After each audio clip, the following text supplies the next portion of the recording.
Warning: the following program may contain material not be suitable for all audiences. Listener discretion is advised.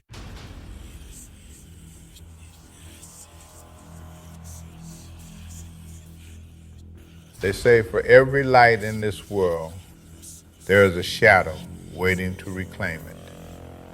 We've been told what to believe, what to fear, and exactly where the boundaries of real end.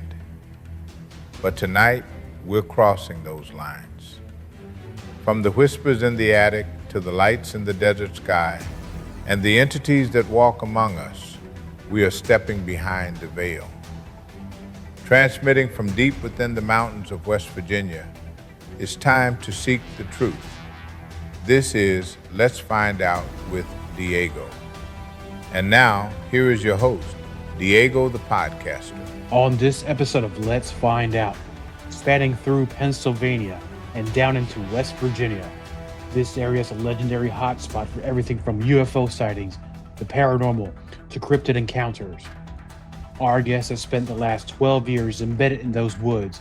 He is the founder of Chestnut Ridge Paranormal, a researcher who has investigated and experienced bizarre light anomalies and unsettling events that defy logical explanation. All this plus more. We're bringing in our good friend, researcher, and investigator, Chadwick Gales. Chadwick, my friend, welcome back to Let's Find Out. Hey, thanks, man. Glad to be back. I was excited when you asked me to come back on. I couldn't wait. Oh, me too. And especially, it was kind of a good timing because when I asked you to come back, I think you were getting ready to go out to one of your expeditions. Yeah. And a few days later, you send me something, which we'll be playing here in a minute. I'm not going to give it away quite yet. It's towards the beginning of the episode, but man, I've watched it dozens of times and I ran it by you. And right about the same minute mark or the second mark, whatever that is, we saw the same things. And I think that we've enticed the listeners and the watchers of the show to really pay attention once we bring up that video. So, yeah, I know you always keep busy. And every time I contact you, you say, hey, I'm going to be out in the woods. I might not have any service. But this has been happening a lot lately as far as you going out there. So, what have you been up to since we've last talked to you a few months ago? Let's see. I went to Virginia again with Dan. We went to Schweitzer Lake, camped out for the weekend. And one of his buddies was there. They were camping like down the road from us, but we went down to their site and we got an interview with him because I guess the last time they were there, they're camping in the same spot they were that day. They had activity in the woods. They had heard like screams and said it sounded like someone speaking in tongues. He said it didn't sound like the samurai chatter or anything, but it sounded like someone speaking in tongues like really fast. And then they heard movement out in the forest like all night, I guess, until they left at like 6 a.m. They finally got tired of it and said, we're getting out of here, packed up and took off. Wow. Now, for those out there, I'll tell you, I grew up in a Pentecostal church. And you want to talk about speaking in tongues. If you're going to compare samurai chatter to speaking in tongues, you cannot combine both and say they sound the same. It's a completely different type of thing. Right. So once you say speaking in tongues, now we're not looking at a cryptid here. We're talking more of a supernatural possible event. Yeah, that's what I was thinking too, man. It's hard to say what was out in the woods, But I guess Schweitzer Lake is known for Bigfoot sightings. When Dan first contacted me about going down there, to camp for the weekend and investigate, he sent me a map with all the sightings, and there was like 19 or 20 sightings all around that lake. So it's pretty active. I mean, from from everything he sent me, it seemed like a pretty active area. So I was on board. I'm like, yeah, I'm coming down. So I went down. We didn't really have too much happen. They heard a couple tree knocks while I was like out in the woods one night. What else? Yeah, his buddy that was down the road, they said they heard a couple of whoops and a tree knock the same night. And then I was like up on the road because like it was like maybe 10 yards away from where we were camping. You could go up and out and up onto the dirt road. I was up there while Dan was doing some call blasting. He was what was it? The tapes that Ron Moorhead had. I can't, it's like right on the tip of my tongue, man. It's the Sierra Sounds, is what it's called? Yes, the Sierra Sounds. He was call blasting the Sierra Sounds, and I was up on the road, keeping an eye out in case I heard anything. And I heard something in the woods, maybe 10 yards away from me. It sounded like something walking around. I mean, it could have been a deer, but it sounded bigger than a deer. Like, it was bigger than a deer. So what do? I take off over into the woods, of course, but I didn't see anything. And I was over there for a good half an hour, but it just, I don't know, it felt like eerie, like something was watching me, but I didn't see anything and I didn't hear anything moving around and I didn't hear anything run off or anything. But when I was standing on the road and I heard it sounded like it was like 10 yards away, just walking along through the woods. I don't know, man, that was weird. I stayed over there, like I said, for about a half an hour looking around. I thought I saw eye shine at one time, but I think it might have been lightning bugs. Not super sure. Probably should get back over that video and check it out again. I went over it a couple times, but didn't really, see anything. Right. It might be one of those things because I'll say it like this. You just got back from a camping trip for several days. You probably didn't get that much sleep. So when you get back home to your studio, you're reviewing the video, you might not be as fresh as a daisy looking for something or listening. So maybe if you go back in the next few days, well rested, go over the video, you may find something. You never know. Right. Yeah, I usually wait a little while, maybe a few days before I go over stuff. But sometimes I like as soon as I get back, I start going over things. But usually I like to wait, but sometimes I don't. It's like, was it last weekend?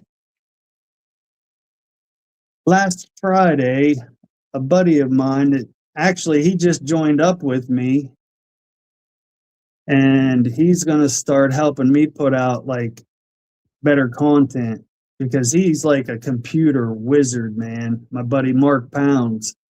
See, I've been friends with this dude since I was like 5 years old. We had a band together back in the day. We were like best friends growing up. You know what I mean? Well, this guy, he got into computers, like, he's had a computer, like a home computer, ever since you could buy a home computer. He builds them for people now, you know what I mean? Like custom home computers and stuff. So he's going to help me like with the editing side of everything, show me how to edit, teach me how to do some stuff so I can put out better content. He's going to join up with me and help me investigate and, do that. Pretty sure it was either last Friday or the Friday before that. This place in the next town over in Connellsville, it's called the Crawford School of Terror. It's a 3-story school building that was built in 1916. This place is big, man. Well, these people bought it and they like redid the whole thing as like a haunted Halloween maze. So it's like a haunted Halloween. I can't even talk. A haunted Halloween haunted house, basically. It's just like the whole place, all 3 floors is like a big maze. It's pretty cool. They hire people to be actors to scare people and everything. And well, they were going to do another ghost tour because I did one a couple of months ago. They had a group of 15 people and I took them around, you know what I mean? Scared the crap out of them a little bit. Tried to. We were doing some stuff. I gave everybody like a piece of equipment to use, like a EMF detector, meter, spirit box, got them involved in it. And that was pretty cool. And they paid me to do it. Well, they were supposed to have like a really big one with like 2 groups of 25 people. And they were going to pay me to do this one too, but it kind of fell through because they didn't sell enough tickets. You know what I mean?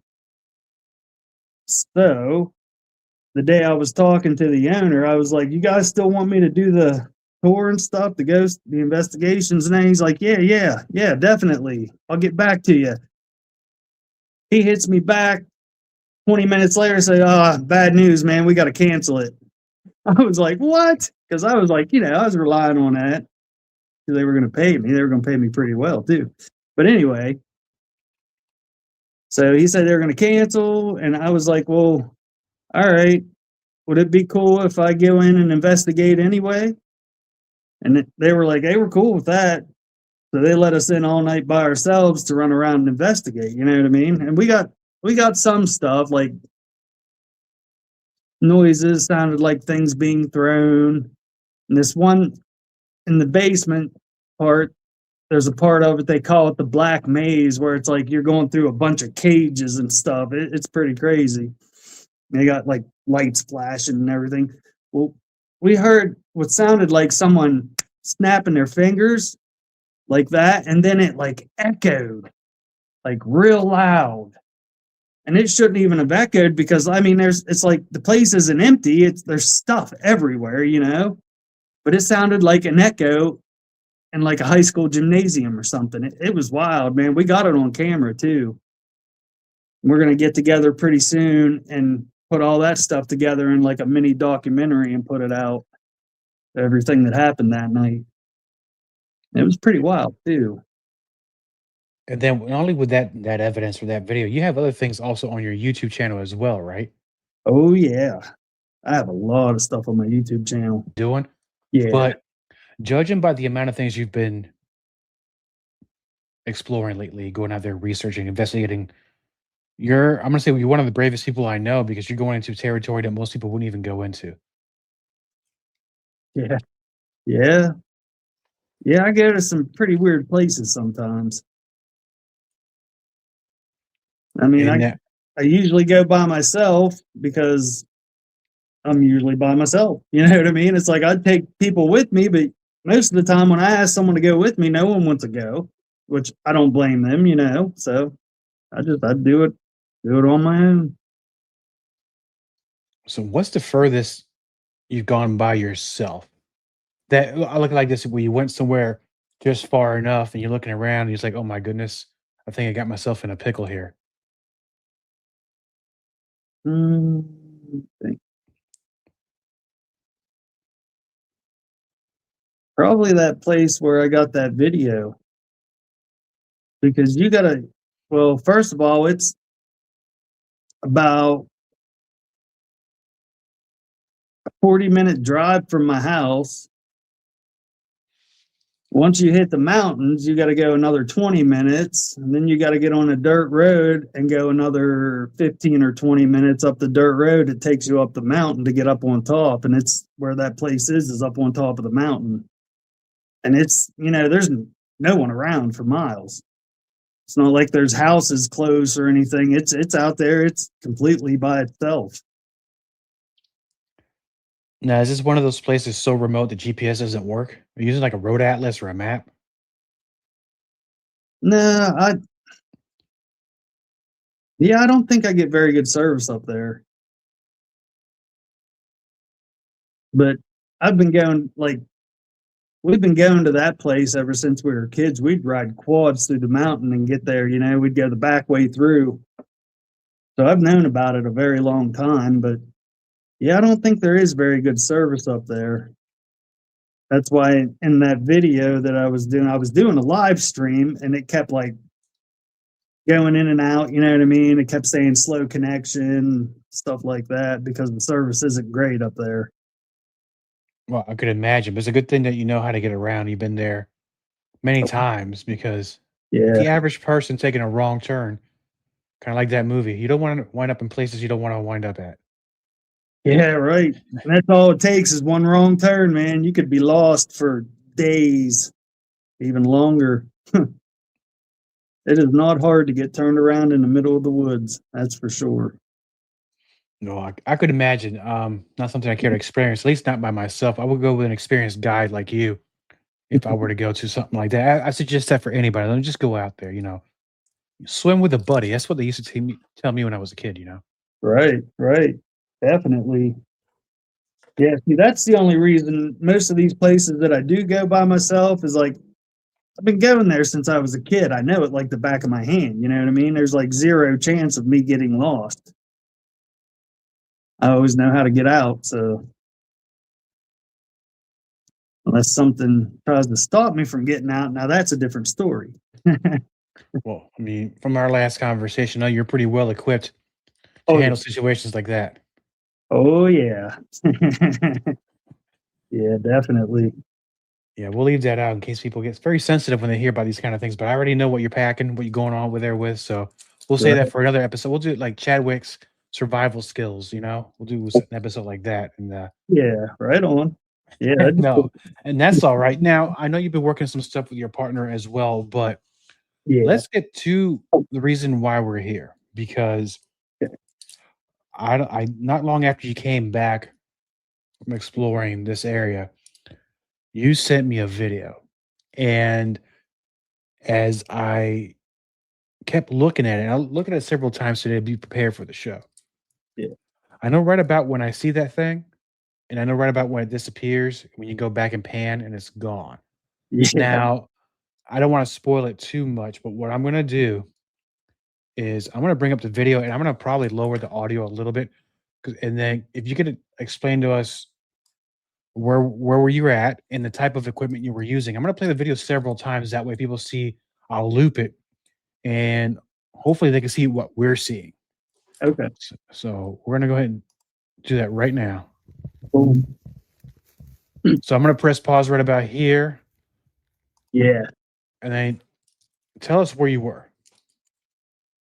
There's this place in Dunbar Mountains. Like I said, it's about maybe 30, 40 minutes from my house. It's called Elk Rock.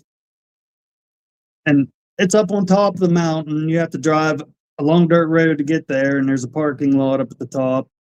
Well, if you cut off to the left into the woods, there are these giant rock formations like boulders and cliffs, like strewn all over the place. There's the big flat rock face. People have been going back there for decades, carving their names and the dates and the rocks and stuff, So, I seemed like a good place to go investigate. A lot of people's been through there. There's a lot of names and dates on those rocks. So I figured, there should be some kind of residual energy. And there's another thing, too, about this place. Strewn about all through the woods around these big boulders, there's these little piles, well, not little, but decent sized rock piles. You know what I mean? To me, they look like burial mounds, like very old burial mounds, like maybe from like Civil War or French and Indian War, maybe, or maybe even older than that, like Native American. I'm not quite sure, but they're everywhere, like all out through the woods. So, I'm thinking about that. I'm like, I'm gonna go check his place out. So I took some ghost hunting equipment with me and I took off. All right, we're going to go ahead and bring that up right now because now the stage is set. And go ahead. I'm going to rewind this and go ahead and walk us through what's going on here, my friend. Okay, I was getting ready to get out my meter because I wanted to put it on one of those rock mounts and see if it would, get any kind of readings. And I was doing a live stream on Facebook. One of the ladies, a friend of mine that was watching, she said, "There's something in front of you." She said she saw it as it was happening, saw it moving too. Because I didn't see it at all.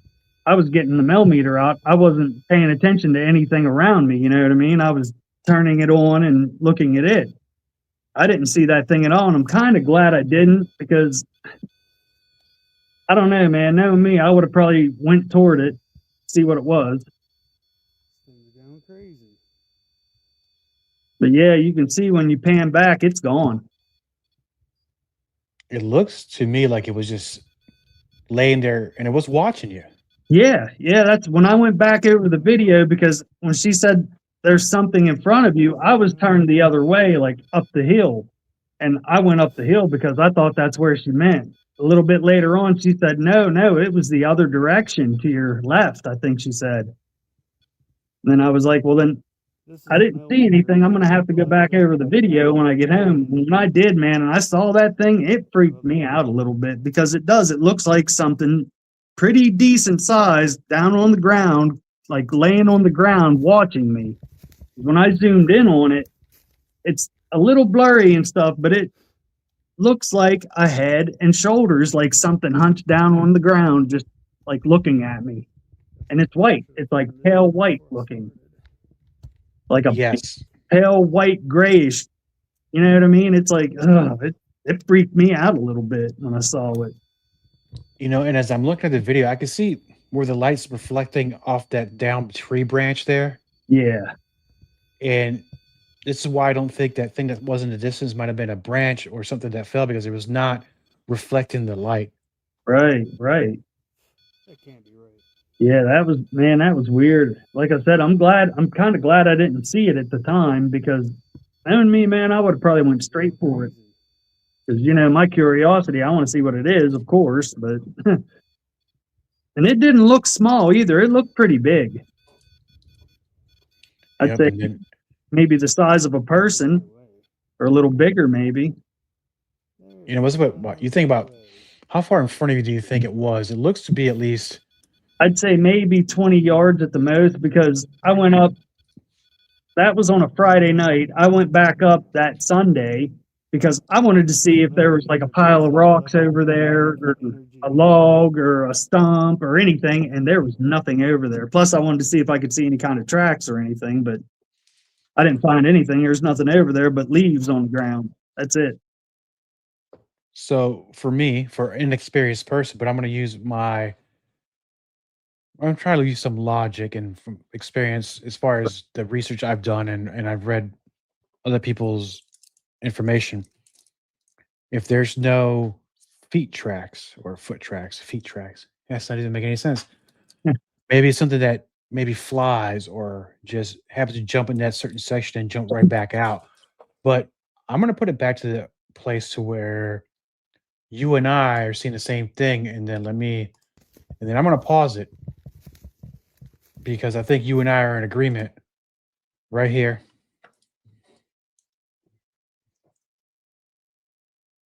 It's basically at your 12 o'clock at this point.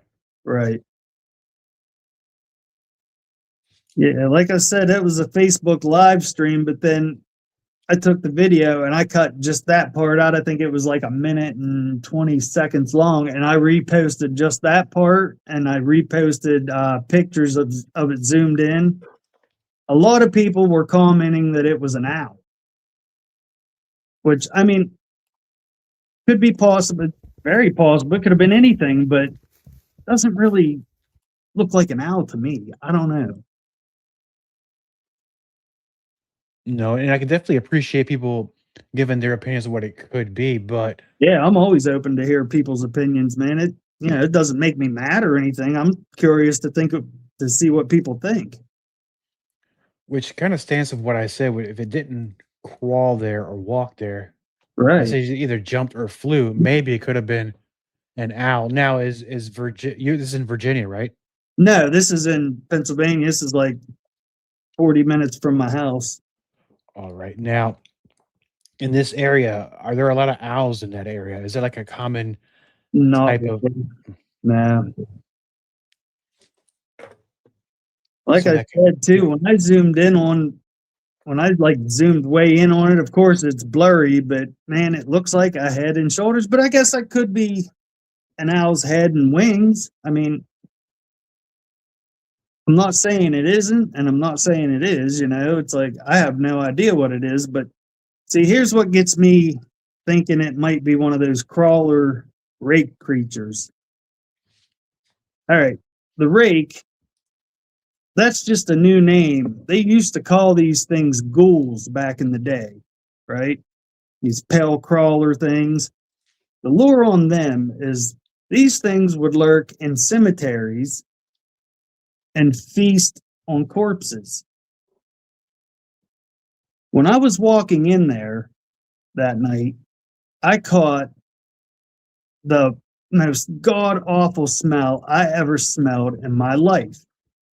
It was like a rotten I don't know how to explain it. It's like nasty, raw. It kind of wasn't a dead animal smell, but somewhere along those lines, you know what I mean? But it was different than like a rotted dead animal, because I think everybody knows how that smells. Mm-hmm. And it just smelled rotten, and it was horrible, and it was overpowering, and I had to stop for a minute and wait till it passed. And then I kept going. Okay, that smell. And then how I said about the rock mounds that are everywhere around there that I think are burial mounds. It all ties together with the lore on the ghoul, that it would feast on corpses and hang out in cemeteries. You know what I mean? And then that thing, it's like a white pale color, and it looks like it's down on the ground crawling, watching me, looking up at me. It looks like a head and shoulders. It's creepy, man. It is. And I'm gonna play it one more time because then I'll play the full clip, and then we're gonna see once it has been spotted, and then when you pan back later on, it's completely gone. Yeah, it's gone.